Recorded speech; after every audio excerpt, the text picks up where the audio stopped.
अस्सलाम वालेकुम दोस्तों, की हाल चाल है जनाब। तुसी वेखते पे हो अपना देश पंजाब टीवी ते मैं तुहाडा मेज़बान मोहम्मद नदीम खरल। सब तो पहले अपने चैनल को करना है सब्सक्राइब ते बेल आइकन ते क्लिक करना है एक अच्छी और बेहतरीन वीडियो दी नोटिफिकेशन हमेशा की तरह वीरां भरावां ते सज्जणां नूं मिलदा रहे। वीरां वास्ते जनाब एक जोइया ब्रीडिंग फार्म तो जनाब नंबरदार बगे खां जोइया दा डेयरी फार्म उत्थों जनाब एक ब्रीडिंग वाली मझ असीं लैके हाज़र होए हैं जिहदा खानदान ते नस्ल आशिक जेडे ने आप वेख लैणगे। मझ मेरे सिर तो उच्ची होवे ते लै जानी है, ना होवे ते नहीं जानी। मझ ध्याड़े कटदी है 2 1 3 तैयार है, घंटा कट जावे मझ नूं विखावांगे, मझ दे शौक करांगे। बाकी सारियां गल्लां जेहड़ियां ने ओह फोन ते और जेडे भी मौका विजिट करना चाहन वो आ सकते हैं। सानू जनाब साडे कोलों खुली दावत है। कैमरामैन साहब जरा मझ विखाओ, मझ दा जनाब दीदार करवाओ। ए जनाब मझ है वीरां दे जनाब सामने माशाअल्लाह सोहना रसगुल्ला लग्या हुआ है। चड्डे वाली जगह ते कल्ला कल्ला थण पंडा दे मैन हवाने सोहनी जनाब सुथरी मझ, बड़ी बरीक, बड़ी एंटीक, बड़ी वड्डी जनाब, बड़ी वलैती। जिन्ना झूठ बोल लीए ये वलैतीपन च उन्ना ही घट है, क्योंकि मझ जिहड़ी है वो अपना आप ते अपना असर खुद दसदी है। एक एक वेन मझ नजर आती है, इन्नी बरीक ते नफीस मझ है कि पूरी अगर बाहर फिरिए पूरा पाकिस्तान फिरिए ये बरीकां और ये साफ मई बहुत घट लगदियां ने। मैं करनी भी चेक करनी है, मैं सिर चेक करना है, मत्थे तो जज्जी है, अखां दोवें कालियां ने, बूथ मैनू बलैत लम्मा है और मैं दे कन छज्जा वर्गे ने। दुनी कोल दा मैनू बिल्कुल निशान कोई नहीं, अल्लाह दे फजल नाल। ठीक है, थल्ले बंदा लम्मा पै जावे तां भी नजर नहीं आती, पिछले पैर धोते हुए ने।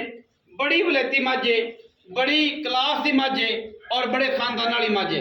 मझ दी जनाब क्लास ते मझ दा जनाब आर्डर अल्लाह के फजल नाल जमाना फिरे इलाका फिरे। एडियां साफ मई, एडियां वलैती मई आम नहीं लभदियां।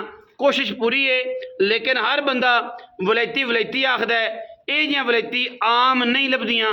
बड़े कद ने। और बंदा अगे खड़ा सबज शर्ट वाला वो जनाब निक्का जिहा लगता है इस मझ दे कोल। बड़ी वड्डी मझ, बड़ियां लामां वाली मझ, बड़ियां नस्लां वाली मझ, बड़े खानदान वाली मझ और माशाअल्लाह बड़ी नीली दी मझ। कोई वीर मझ नूं नीली तो बाहर कढ़ देवे, कोई वीर ये गल करे कि जनाब नीली दी नहीं, असी जनाब इहदा चैलेंज है साडा, साडी मझ नूं कोई नीली तो बाहर कढ़ देवे। इहदे विच किसी किस्म का कोई ऐब होवे, छट्टा होवे, फुआरा होवे, थण जेड़ा चेक करना माशाअल्लाह जेड़ा थण है ओडा ही चुआ है, ओडा ही ला है, ओडा ही पसमा है। अज बल्कि सुंदी है, राती सू पवे, घंटे नूं सू पवे, सुबह सू पवे, जिहड़ी भी कंडीशन है वो जनाब आर्डर चेक कर लेना है। सोहना वाना जिन्ना क भी है, लेकिन ब्रीडिंग वाली मझ है उन्होंने वीर लैनी है जेडे वीर आशिक ने। एक एक वेन मझ की नजर आती है, यह जनाब तसली करनी है। बड़ी बरीक मैं रेशम वर्गा बदन है मैनू और मैं कैसी है माशाअल्लाह बड़ा खूबसूरत सिर है। टोर भी आना सबज शर्ट वाला मैनू लम्मा टोर नजर आ बाहरले पासे कट दे, बाहर कट दे, जावन दे मैं तो पता लगे असल मैं की आउंदियां ने। यह आउंदियां ने असल मई नीली दी मई। जनाब जोइया ब्रीडिंग फार्म है और जनाब उस ब्रीडिंग फार्म के विचों वीरां वास्ते असीं तोहफा लैके हाज़र होए हैं। जोइया ब्रीडिंग फार्म जनाब नंबरदार मियाँ बग्गे खां जोइया उहदे जनाब घर दी मैं है, घरेलू मझ है और असी इंशाअल्लाह वीरां वास्ते तोहफा लैके हाज़र होए हैं। जेडे वीर ने तसल्ली दे नाल जानवर नूं आके वेखना होवे मौके ते आ जावे, मैं तैयार है। अज बल्कि सुंदी है, सवेरे सू पवे, कल सू पवे, राती सू पवे, बिल्कुल तैयार है। बड़ी वलैती मैं टोर भी नीली शर्ट डालिया, मैं लम्मा टोर जावन दे नंबरदार अगू हो जाना। पता तेन कि शुरू तो यह मसला है, मैं अगू हो जाता। तू ही बिच आना भाई, वीडियो तू ही आना, तेन किसी होर बंदे लिया ही नहीं। असी टोरी चल भाई, मैं तो मगर हो जा। माशाअल्लाह तसलियां भरावां ने करनियां ने, तसली करवा के देना जानवर। माशाअल्लाह चड्डे कड़ कड़ टुरदी है करम वाली, एक एक नाड़ ते एक एक जनाब वट मैं नज़र आता है। मैं माशाअल्लाह तैयार मझ है, क्या खूबसूरत मझ है, क्या माशाअल्लाह वलैत है मैनू, क्या मझ की नस्ल है तो क्या ज़ात है। एक हड्डी पुट्ठा मैनू कंड एडी पद्धर कि जनाब उत्ते भावें ट्रेन चढ़ा लो कोई रौला ही नहीं, भावें रेल गड्डी चढ़ा लो, बड़ी पद्धर मझ। मझ दी खूबसूरतियां, मझ का कबाड़ चेक करना है। अब परले पिलरां तो अंदाजा करना कि मझ नूं किन्ना कद है। कल्ला कल्ला थान तो इत्थे ही मैनू ला के पसमा माशाअल्लाह बड़ा खूबसूरत तरीन जानवर, इंतहाई आला दर्जे का जानवर। बाकी नंबरदार दसेगा सारिया इहदियां खसीतां, इहदियां खामियां, इहदियां खूबियां, क्योंकि नंबरदार जानदा है इस मझ के टब्बर नूं, इस मझ के खानदान नूं मझ क्यों बेचदा है, ਆਲੂਆਂ ਦਾ ਮਾਰਾ ਵੇਚੀ ਜਾਂਦਾ ਹੈ। ਮਾਸ਼ਾਅੱਲਾ ਮਾਸ਼ਾਅੱਲਾ ਸੁਭਾਨ ਅੱਲਾ, ਕੀ ਚੀਜ਼ ਹੈ ਯਾਰ। ਅੱਲਾਹ ਪਾਕ ਨੇ ਬੜਾ ਹੁਸਨ ਦਿੱਤਾ ਹੈ ਮੱਝ ਨੂੰ। ਜਿਹੜਾ ਵੀਰ ਵੀ ਵੇਖੇਗਾ ਇਨਸ਼ਾਅੱਲਾ ਰਾਤੀ ਨੀਂਦਰ ਨਾ ਆਏਗੀ, ਜਿਹੜਾ ਨੀਲੀ ਦੀਆਂ ਮੱਝਾਂ ਨੂੰ ਜਾਣਦਾ ਹੈ। ਤੇ ਜਿਹੜਾ ਨੀਲੀ ਨੂੰ ਨਹੀਂ ਜਾਣਦਾ ਉਹਦਾ ਅੱਲਾ ਦੇ ਸਪੁਰਦ ਹੈ, ਉਹ ਜਨਾਬ ਅੱਲਾ ਤੇ ਅੱਲਾ ਦੇ ਰਸੂਲ ਦੇ ਸਪੁਰਦ ਹੈ। ਮੱਝ ਬੜੀ ਬਲੈਤੀ ਹੈ ਤੇ ਲੈਣੀ ਬੰਦੇ ਨੇ ਸ਼ੌਕ ਨਾਲ ਹੈ। ਨੰਬਰਦਾਰ ਸਾਹਿਬ ਇੱਥੇ ਨੁੱਕਰ 'ਚ ਹੀ ਆ ਜਾਓ। ਅੰਦਰ ਆਇਆ ਯਾਰ ਗਰਮੀ ਅੰਦਰ ਇੱਥੇ ਖਲੋਇਆ ਕੋਣੀ, ਅਸੀਂ ਤੋਂ ਉੱਠ ਕੇ ਆਏ ਨਹੀਂ ਆ। ਨਹੀਂ ਆ ਇੱਥੇ ਹੀ ਆ ਜਾ, ਇੱਥੇ ਮੈਂ ਵੀ ਤੇਰੇ ਨਾਲ ਹੀ ਖੜਾ, ਉੱਥੇ ਮੱਖੀਆਂ ਬੜੀਆਂ ਨੇ। ਇੱਥੇ ਆ ਨੰਬਰਦਾਰ, ਇੱਥੇ ਆਵੇਂ ਨਾ ਕੁਰਲੀ ਦੇ। ਮਾਜੀ ਵੀਰਾ ਬਾਹਰ ਕੱਢ ਲੈ। अस्सलाम वालेकुम जी बात नंबरदार बगे खा जोया ब्रीडिंग फार्म जी हाँ ठीक है जी। केड़े जोये जोइए यार जोये केड़े जी? मेरे तो गेरे जी ओए होए आ तो गेरा शरीफ वाले या खाजा गुलाम सुल्तानी ਉਹਨਾਂ ਚ ਸਰਦਾਰ ਸਾਹਿਬ ਇਹ ਦੱਸੋ ਇਹ ਮੱਝ ਦਾ ਕੀ ਹਿਸਟਰੀ ਹੈ, ਕੀ ਗੱਲ ਹੈ? मज दूजा वारा सुनदी ਦੂਜਾ ਕਿ ਤੀਜਾ? दूजा जी दूजा ਤੀਜਾ ਤਾਂ ਨਹੀਂ कन्ना मारते मज सुनदी ਕਰਨਾ दूजा वारा मज सुनदी ਘਰ ਦੀ ਹੈ ਕਿ ਬਾਹਰੋਂ ਖਰੀਦੀ? नहीं मैं कदे बाहरों खरीदी नहीं है तो मैं खरीद को नहीं गा मारो ਮਾਸ਼ਾਅੱਲਾ मज ना मज रला लो ਅੱਛਾ ਬਾਹਰੋਂ ਕਿਤੇ ਖਰੀਦੀ ਨਹੀਂ। मैं कदे ਦੂਜਾ ਵਾਰਾ ਮੱਝ ਤੇ ਪਹਿਲੇ ਵਾਰੇ ਦਾ ਕੀ ਰਿਕਾਰਡ? पहले बारे मैं 16 17 किलो दूध देंदी थी ਪਹਿਲਣ आ पक्का दूध 16 17 किलो ਪੱਕੀ ਗੱਲ। अल्लाह दे हुक्म ਤੇ ਹੁਣ ਕੁਝ 280 ਕੱਢਦੀ ਤੂੰ। अल्लाह दे हुक्म मैं भी 22 किलो दूध करेगी यार ਬੜੀ ਵੱਡੀ ਮੈਂ ਯਾਰ, ਨਿੱਕੀ ਨਹੀਂ ਹੈਗੀ, ਅੱਲਾ ਨੂੰ ਜਾਣ ਦੇਣੀ। बोती मज है ਬੋਤੀ ਨਾ ना बोती मां भी मां दा नाम भी बोती दी ਬੋਤੀ ਸੀ। ਹਾਂ। ਜੋਟੇ ਕਿਹੜੇ ਦੀ? जोटे पीर सफदर शाह के ਫਿਰ ਸਦਸ਼ਾ ਦਿੱਤੀ ਹੈ ਪੱਕੀ। पक्की उतो ਜਿਹੜੀ ਹੁਣ ਗੱਬਣੇ ਉਹ ਕਿੰਨਾ?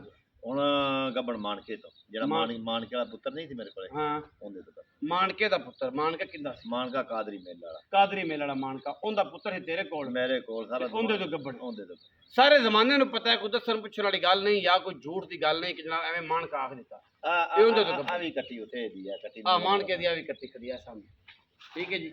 ਇਹ ਤਕਰੀਬਨ ਇੱਥੇ ਅੱਲਾ ਦਾ ਫਜ਼ਲ ਹੈ 100 ਮੱਝ ਤੇ ਕੋਈ ਤਕਰੀਬਨ 40 50 ਮਗਰ ਗੜਾਪਾਂ ਆ ਗਈਆਂ ਸੂ। ਹੁਣ ਅੱਲਾ ਦਾ ਫਜ਼ਲ ਹੋ ਗਿਆ। ਹਾਂ ਗੜਾਪਾ ਤਿਆਰ ਨੇ ਆਦੇ ਤੇ ਕੱਢ ਕੋਈ ਕਦੇ ਵਿਖਾ ਦੇ ਸ਼ੌਕ ਜਿਹੜਾ ਨਾ ਫਿਰ ਕਿਸ ਦਿਨ ਵਿਖਾਵਾਂਗੇ, ਜਿਸ ਦਿਨ ਤੂੰ ਕੋਈ ਸਾਡੇ ਨਾਲ ਕੋਈ ਕੁਛ ਕੀਤੀ ਹੋਈ ਤਾਂ।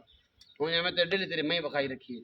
ਅੱਛਾ ਨੰਬਰਦਾਰ ਸਾਹਿਬ, ਕੋਈ ਪੈਸੇ ਨੇ ਕਿ ਸ਼ੌਕ ਦਾ? ਸ਼ੌਕ ਦਾ ਮੁੱਲ ਹੈ ਨਦੀਮ। ਗੱਲ ਆ ਵੇਚੂ ਕਿਉਂ? ਆਲੂਆਂ ਦੇ ਕੁੱਟੇ ਹੋਏ ਆ ਪੁੱਤਰਾਂ ਰੰਗੀ ਮੈਂ ਮੇਰੇ ਕੋਲ ਤਾਂ ਸੁੰਦੀ ਏ ਪਈ ਸੀ ਹਾਂ ਤੇ ਸੂਆ ਬੜਾ ਸ਼ਾਰਟ ਹੈ ਮੇਰੀਆਂ ਆਪਦੀਆਂ ਮਹੀਂ ਦਾ। ਹਾਲਾਂਕਿ ਮੇਰੇ ਕੋਲੇ ਤਕਰੀਬਨ ਵੱਡੀ 60 65 ਮੈਂ ਅੱਛਾ ਜੋਟੀਆਂ ਤੋਂ ਇਲਾਵਾ ਹਾਂ ਤੇ ਉਹਨਾਂ ਦੇ ਵਿੱਚੋਂ ਹੀ ਮਹੀਂ 2-2 ਮਹੀਨੇ ਬਾਅਦ ਸੁੰਦੀਆਂ ਨੇ। ਅੱਛਾ ਇਹ ਮੈਂ ਤਿਆਰ ਹੋਈ ਹੈ ਤੇ ਜ਼ਰੂਰਤ ਆਜ਼ਾਦ ਦੀ ਮਾਂ ਹੁੰਦੀ। ਜ਼ੋਰ ਦਾ ਹਾਂ ਤੇ ਮੱਝ ਆਪਾਂ ਵੇਚਣੀ, ਮੱਝ ਖਰੀ ਖਰੀ ਸੋਨੇ ਰੰਗੀ ਮੇਰੀਆਂ ਮੱਝਾਂ ਦੀ ਸਰਦਾਰ ਮੱਝ ਹੈ। ਸਰਦਾਰ। ਤੇ ਸ਼ੌਕੀਨ ਇਹਨੂੰ ਮੱਝ ਨੂੰ ਜਾਣਦੇ ਵੀ ਸ਼ੌਕੀਨ ਜਾਣ। ਸ਼ੌਕੀਨ ਲਓ ਜੀ ਦੱਸਿਆ ਕੀ ਇਹ ਨਾਂ ਇਹਦਾ? ਆ ਬੋਤੀ ਬੋਤੀ। ਬੋਤੀ ਜਨਾਬ ਮੱਝ ਏ ਤੇ ਮਾਣ ਕੇ ਤੂੰ ਜਨਾਬ ਹੋਈ ਹੈ ਗੱਭਣ। ਇਹ ਸਾਡੇ ਕੋਲ ਭਾਵੇਂ ਕੋਈ ਲਿਖਾ ਲਵੇ ਤੇ ਭਾਵੇਂ ਕੋਈ ਸਟਾਂਪ ਲੈ ਲਵੇ, ਕਿਉਂਕਿ ਕੋਈ ਪਾਕਿਸਤਾਨ ਦੇ ਵਿੱਚ ਬਰੀਡਰ ਹੋਵੇ ਭਾਵੇਂ ਹੋਵੇ ਤੇ ਭਾਵੇਂ ਜਿਹੜਾ ਮਰਜ਼ੀ ਵਪਾਰੀ ਹੋਵੇ ਤੇ ਭਾਵੇਂ ਕੋਈ ਜਿਹੜਾ ਚੈਨਲ ਹੋਵੇ, ਸਾਡੀ ਇਹ ਗਰੰਟੀ ਕਿ ਅਸੀਂ ਆਦਾ ਕੰਮ ਲਿਖ ਕੇ ਦਿੰਦੇ ਆ। ਪਾਕਿਸਤਾਨ ਫਿਰੋ ਖਾਂ ਭਲਾ ਭਾਵੇਂ ਜਿਹੜਾ ਵੱਡਾ ਵੱਡਾ ਪੈਂਚਰ ਲਾਉਂਦੇ ਨੇ, ਵੱਡੀ ਵੱਡੀ ਗੇਮ ਕਰਦੇ ਨੇ, ਬੰਦਿਆਂ ਨੂੰ ਮਾਰਦੇ ਨੇ, ਉਹ ਵੀ ਲਿਖ ਕੇ ਦਿੰਦੇ। ਅਸੀਂ ਲਿਖ ਕੇ ਦਿੰਦੇ ਆ ਕਿ ਫਲਾਣੇ ਝੋਟੇ ਦੀ ਗੱਭਣੇ ਤੇ ਫਲਾਣੀ ਮੈਂ। ਠੀਕ ਹੈ, ਅਸੀਂ ਮੋਹਰਾਂ ਲਾ ਕੇ ਦਿੰਦੇ ਆ ਅੱਲਾ ਦੇ ਫਜ਼ਲ ਨਾਲ, ਕਿਉਂਕਿ 2 ਨੰਬਰ ਕਰਨਾ ਨਹੀਂ ਤੇ ਲੈਣੀ ਹੁਣ ਮਰਨਾ ਉਹਨਾਂ ਨੇ ਉੱਥੇ ਹੀ ਜਾ ਕੇ। ਠੀਕ ਹੈ, 2 ਨੰਬਰਾਂ ਕੋਲ 1 ਨੰਬਰ ਮਾਲ ਕਿਸੇ ਲੈਣੇ। ਮੈਂ ਤੁਹਾਡੀ ਗੱਲ ਕੱਟਣਾ ਆ ਡੱਡ ਡੁੱਡ ਮੈਂ ਨਹੀਂ, ਮੈਂ ਦਾ 6.5 ਫੁੱਟ ਕੱਦ ਹੈ। ਐਵੇਂ ਹੀ ਮੈਂ ਨਿੱਕੀ ਹੋਵੇ ਤਾਂ ਵੀ ਨਾਲ ਜਾਣ, ਮੱਝ ਛੋਟੀ ਹੋਵੇ ਤਾਂ ਵੀ ਨਾਲ ਜਾਣ, ਮਾਂ ਗੁਲਾਮ ਨਾ ਹੋਵੇ ਤਾਂ ਵੀ ਨਾਲ ਅੱਛਾ ਜਾਣ। ਦੂਈ ਇਹ ਗੱਲ ਸ਼ੌਕੀਨਾਂ ਵਾਲੀ ਦੱਸਦੇ ਆ, ਮੱਝ ਦਾ ਹਵਾਨਾ ਐਡੀ ਵੱਡੀ ਮੱਝ ਹੋ ਤੇ ਹੱਲੇਗਾ ਨਾ। ਮੱਝ ਦਾ ਹਵਾਨਾ ਖੁੱਚਾਂ ਤੂੰ ਤਾਂ ਖਤਮ ਹੋ ਜਾਂਦਾ।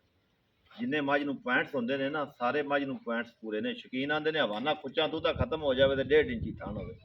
1.5 ਇੰਚੀ ਥਾਣ ਐਡਾ ਐਡਾ ਮੋਟਾ ਤੇ ਖੁੱਚਾਂ ਤੋਂ ਤਾਂ ਹਵਾਨਾ ਖਤਮ ਤੇ ਉਧਰੋਂ ਧੁਨੀ ਨਾਲ ਟੈਚ, ਉਧਰੋਂ ਸਾਰ ਨਾਲ ਟੈਚ। ਇਹ ਗੱਲਾਂ ਨੇ ਜੀ ਸੁਣਿਆ ਬਰੀਡਿੰਗ ਦੀਆਂ। ਅੱਛਾ ਲਓ ਜੀ, ਵੀਡੀਓ ਅੱਛੀ ਲੱਗੀ ਵੀਡੀਓ ਨੂੰ ਕਰਨਾ ਲਾਈਕ ਸ਼ੇਅਰ ਤੇ ਕਮੈਂਟ। ਅਗਰ ਕਿਸੇ ਨੂੰ ਸਮਝ ਆਏ ਤਾਂ ਨਾਲ ਰਾਬਤਾ ਕਰ ਲੈਣਾ। ਸ਼ੌਕ ਨਾਲ ਵੇਚਾਂਗੇ, ਮੁੱਲ ਜਿਹੜਾ ਹੋਵੇਗਾ ਉਹ ਫੋਨ ਤੇ ਮੇਰੇ ਤੋਂ ਪੁੱਛ ਲੈਣਾ ਔਰ ਇਨਸ਼ਾਅੱਲਾ ਫਰਕ ਨਹੀਂ ਆਏਗਾ 1 ਰੁਪਏ ਦਾ ਵੀ। और ਜਿਹੜਾ ਵੀਰ भी ਲਵੇਗਾ ਇਨਸ਼ਾਅੱਲਾ ਉਹਨੂੰ ਬੜੀ ਮੁਹੱਬਤ, ਬੜੇ यार, बड़े प्यार ਨਾਲ देंगे। अपना बहुत सारा ख्याल रखा जे। पाकिस्तान जिंदाबाद।